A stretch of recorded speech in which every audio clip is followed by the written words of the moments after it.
Today, we are going to do a bunch of examples of how to solve for sides if you have a right triangle. Now, if you haven't seen it yet, please, please, please, please, please watch this video. You can find it on my YouTube channel, and I will drop a link for it right now. This quick review and then the example problems aren't going to make a ton of sense if you don't watch that video and see where all this stuff comes from. Okay, so quick review. If you have a right triangle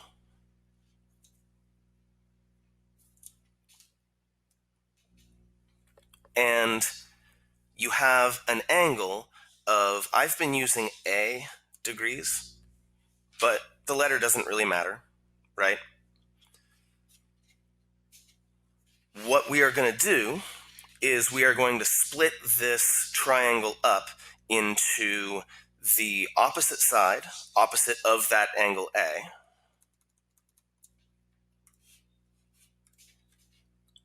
the adjacent leg to A, and of course the hypotenuse. And again, it's very important that we know which angle we're looking at, because if I were to do this angle right here, if I was to look at that instead, well, now this is the opposite side, right? It is opposite B. It is not connected to angle B in any way. So when we say that this side or this leg is opposite, we mean it is opposite from angle A, which is why when we use sine, cosine, and tangent, we have to be very, very specific as to which angle we are looking from. So the biggest thing that you probably learned in the last video is SOH-CAH-TOA.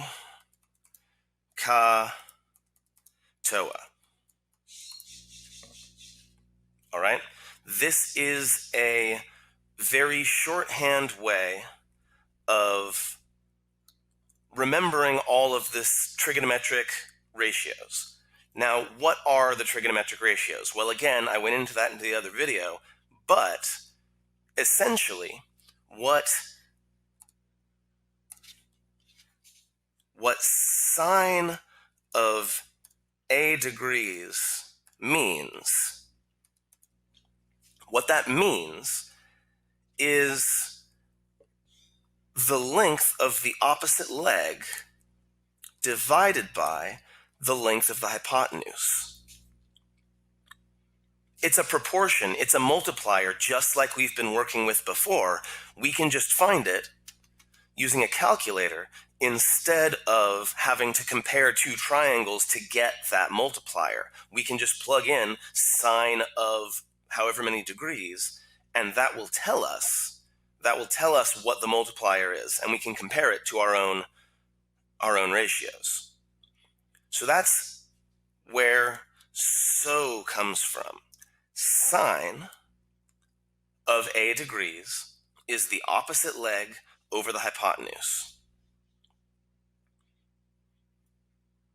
So if I take the opposite leg and divide it by the hypotenuse, that value will be the same as if I went into my calculator and typed in sine of however many degrees. Okay? So where does the CAH, C-A-H, come from? Well, that's cosine. And again, that's pronounced cosine, not cos. Cosine of A degrees and AH, CAH, C-A-H, cosine is adjacent over the hypotenuse. C cosine is A adjacent over H hypotenuse, CAH. So that's where the CAH comes from in SOH-CAH-TOA. I swear, I'm going to start coming up with a jingle for SOH-CAH-TOA just to make sure that you keep it in your brain. If it was up to me, every single one of you, especially since you're in quarantine, would write down on your hand SOH-CAH-TOA. Write it down on your hand, have it with you all the time, because it's going to be insanely useful over the next few weeks. So I think you see where this is going. TOA, the T stands for tangent. Again, tangent of A degrees. You cannot have sine, cosine, or tangent without it being attached to some sort of angle. And that is the opposite leg over the adjacent leg. T tangent is O opposite over A adjacent, TOA.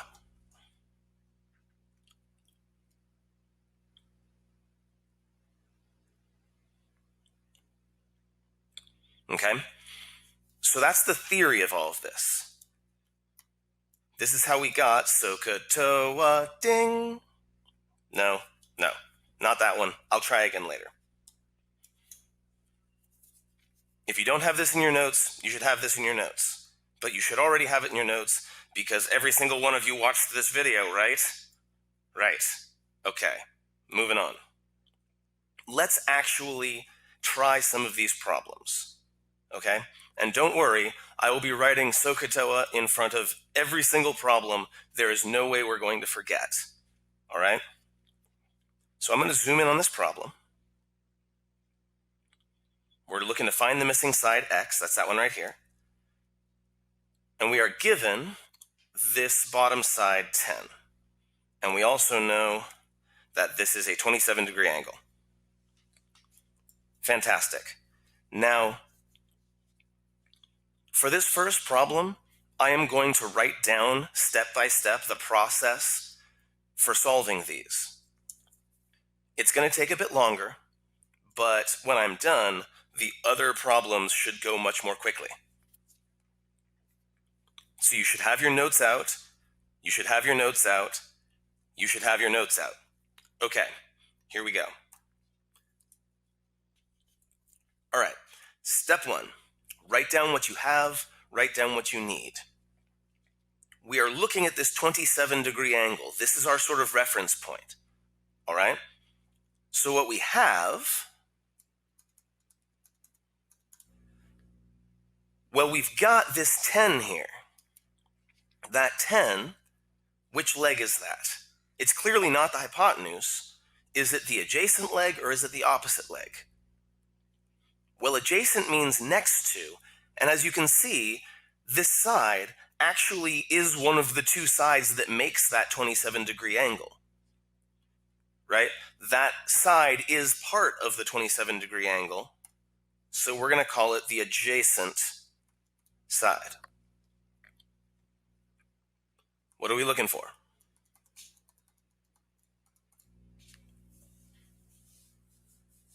Well, we're looking for x. Again, it's not the hypotenuse. It is the opposite leg.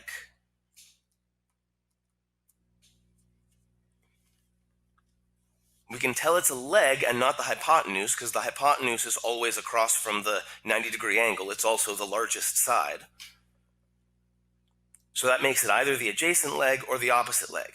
Well, we've got the adjacent leg, that's 10, and we need the opposite leg, that's x. So that's step one. Step two is to figure out which ratio to use. And this is where SOH-CAH-TOA, you can count on us. No, I'll probably get sued for that one. This is where SOH-CAH-TOA comes in. This is where it comes in every time. And I'm going to put a box around it because you're going to see it a lot. All right? Which ratio do I use? Well, I've got, let's change colors here. We've got the adjacent leg. We need the opposite leg. We don't really need anything to do with the hypotenuse. We don't really have any information on the hypotenuse, and we don't really care to find out about the hypotenuse. So any ratio that involves the hypotenuse doesn't help us. So sine isn't going to help us because it's got the hypotenuse in there. Cosine isn't going to help us because it's got the hypotenuse in there. So we're going to use tangent, TOA. Step 3 is to set the ratios equal the same as we've been doing since the beginning of similar triangles. It's just that instead of having to find two separate ratios, you only have to find one on the diagram, the other one you get from a calculator. So in this case, we've got tangent of 27 degrees. That is the ratio, that is the multiplier between the large and small leg of this triangle. We normally find that by dividing some other two sides. In this case, we're going to use the calculator. And that is going to be equal to the ratio, again, of the opposite leg divided by the adjacent leg.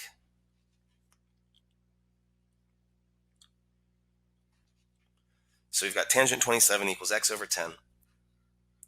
Now, you're used to having two fractions equaling each other and then you cross multiply at this point. But you do still have two fractions equal to each other. Yes, tangent 27 degrees is an ugly number, but it's still tangent 27 degrees over 1. You can still cross multiply if you really want to. But in this case, I don't think it's necessary.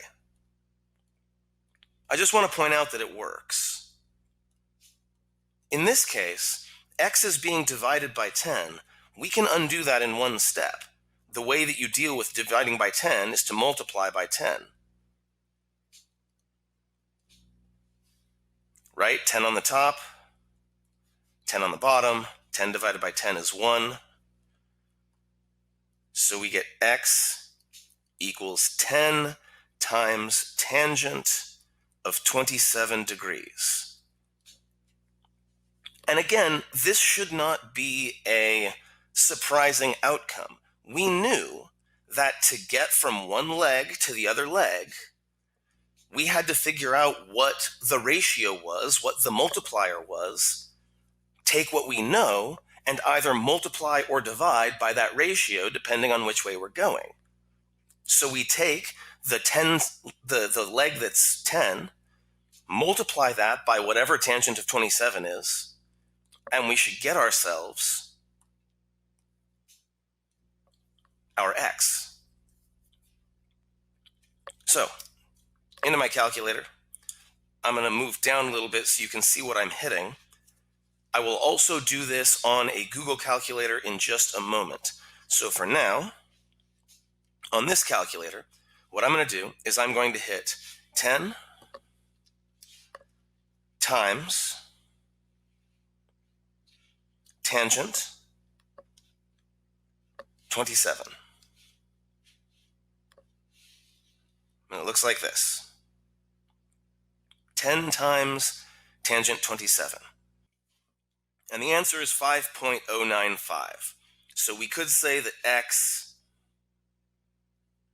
and the answer is 5.095. So we can say that x is approximately equal to 5.10. And that's our answer. Now, this is super important, so I'm going to write it down in a second, but you might plug something into your calculator and get a very, very unexpected result. For example, let me take the calculator away for a second. I'm going to change something really quick. And we're going to do the same thing again, okay? Now I'm going to say 10 times tangent 27. But instead of getting 5.10, I get negative 32.73. I wonder what that's all about. So what that's all about, and I'm actually going to switch over to Google here. By the way, you can get a calculator in Google literally by just typing calculator into Google.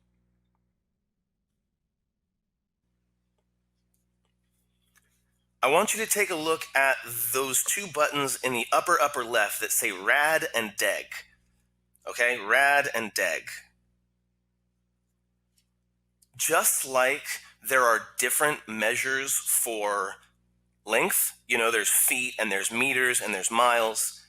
For angle measure, there are actually two different units that we use to measure angles. The only one you've been exposed to so far is degrees, deg, but there is another one that you will be learning about either later on this year or next year called radians, which are actually much more useful overall in math than degrees. So you have to make sure, just like if you were making a calculation in feet or meters, you would have to make sure that you had the right units. You have to make sure your calculator has the right units. So you can switch back and forth. Degrees, radians, degrees, radians, degrees, radians. If you get a wildly unexpected result, especially if you get a negative result, check to see that you are in the correct mode. Every single calculator has a button somewhere that you can use to switch from degrees to radians. It might just be like D/R, it might say deg and rad. I don't know what it looks like on your specific one. Here's what it looks like on this calculator. You hit this mode button that's right under the window button, and it gives you just a ton of options. I'm going to ignore basically all of these and go down to this one that says radian or degree. I'm going to switch it to degree. And then I'm going to quit. And I'm going to try my 10 times tangent 27 again, and I get my 5.095. Okay? So, in big bold letters, that means make sure your calculator is in degree mode. All right, I'm going to leave this here for a moment so that you can pause the video and formulate any questions you have. As I said, the next examples will probably be much faster.